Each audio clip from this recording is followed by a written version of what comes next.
Hey guys, welcome back to another video. Today we're going to be going over how much it cost to get this 2001 Toyota Tacoma back on the road. Now I got this truck for pretty cheap. I got it for 300 bucks, and when you get something for 300 bucks, you know it's going to have a long list of problems, a long list of things that need to be replaced, and this truck was no different. So if you're in the market for a old truck, something cheap that you can fix up yourself, hopefully this video gives you a pretty decent idea of the kinds of repairs you're going to be doing, the kinds of things that need to be fixed. So on this particular truck, the biggest issues were had a cracked frame. The frame was very rusty, but it was mostly surface rust, so it wasn't too terrible to deal with. It also had some suspension issues. One of the rear leaf packs was broken in many places. Front suspension was shot. And after that, it was mostly just maintenance items. You know, when a truck sits for a few years, there's always a list of things that's got to be dealt with as far as the maintenance goes. So those were the main problems with this particular truck. Now, I did this entire project myself, so this does not include any labor costs at all. This is just the cost for parts. And I live in Canada, so these are all in Canadian dollars, so I'll do a quick conversion at the end. But yeah, let's get into this thing. So we'll start with one of the more expensive parts of this project, which was the suspension and the lift. I got Old Man Emu leaf springs, which were $706. I had to buy the extended U-bolts, another $74. Greasable bushings were 98 bucks. The shocks, I was looking for Old Man Emu shocks. I was looking for Bilstein 5100s, but it just seemed like nobody had what I needed in stock. So I ended up going with Rough Country shocks as a temporary band-aid, I guess you would call it. The front springs are the stock springs that came off of my 99 4Runner, and the Bilstein 5100s that also came off of my 4Runner, so I'm not going to include that in the cost. And then I guess the last thing for suspension was the bump stops, which were just a generic bump stop that I paid 30 bucks for, and then I fabricated a custom bracket to mount them on top of the leaf spring. So the grand total for the lift and suspension was $1,061.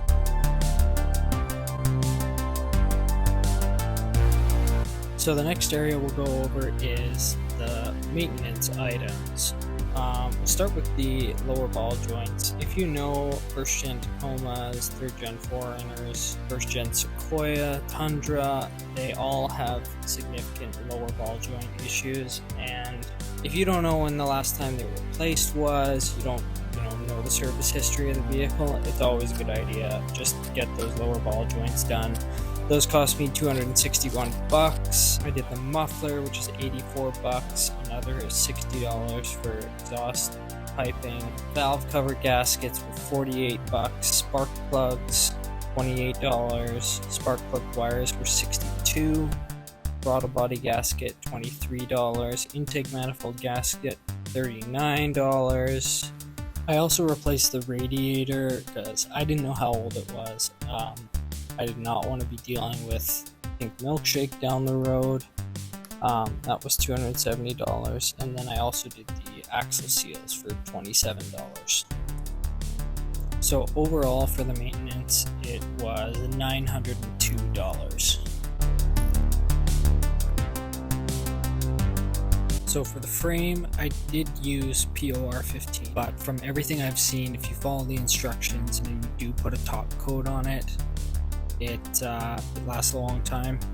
So I did go with POR 15, which ran me 65 bucks. Then my weld through primer, which was very expensive for a single can, was $59. And then about 80 bucks in odds and ends paint wise. For the whole truck, engine related stuff as well, and then about 50 bucks for the steel for the reinforcement plates that I welded on. So the cost for those items was $254.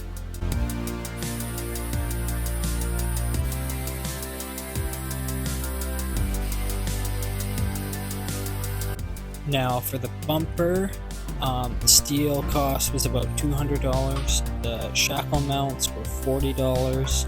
The hitch receiver was $35. License plate lights that I installed afterwards were $10. And the bed liner spray that I sprayed it with was $38, which brings us to $323 for the bumper. So next we'll move on to the Tundra brake upgrade, which I did go pretty cheap with, but a couple thousand kilometers in, everything seems to be holding up nice and good. So calipers I spent $183 on. Rotors and pads were $150. The stainless brake lines that I ordered were $145, and the hard lines that I had to use to do the conversion, I just pulled off of my parts Forerunner, so those were free. So that comes out to $478 for the Tundra brake upgrade. So lastly, we'll move on to some miscellaneous items that I didn't need to do, but I kind of wanted to do while I was working on it. So that would include the sound deadening that I put inside, which was $50. And then I also am including the rims, which I decided to get 5 of so that I could have the matching spare. The rims came out to $1,070 for all 5. So those items add up to $1,120, which brings the total to $3,934 Canadian, which converts to $2,910 US. So yeah, just over $4,000 if you include the $300 I paid for the truck. Seems like a pretty good deal to me for the truck I got right now, if you know the market for first gen Tacomas. So hopefully that gives you a pretty decent idea of what you might end up spending if you were to do a project like this. So yeah, thanks a bunch for watching. Really appreciate the views. Please like, comment, subscribe. I'm hoping to tackle a whole bunch more projects on this 2001 Tacoma, as well as my 3rd gen Forerunner.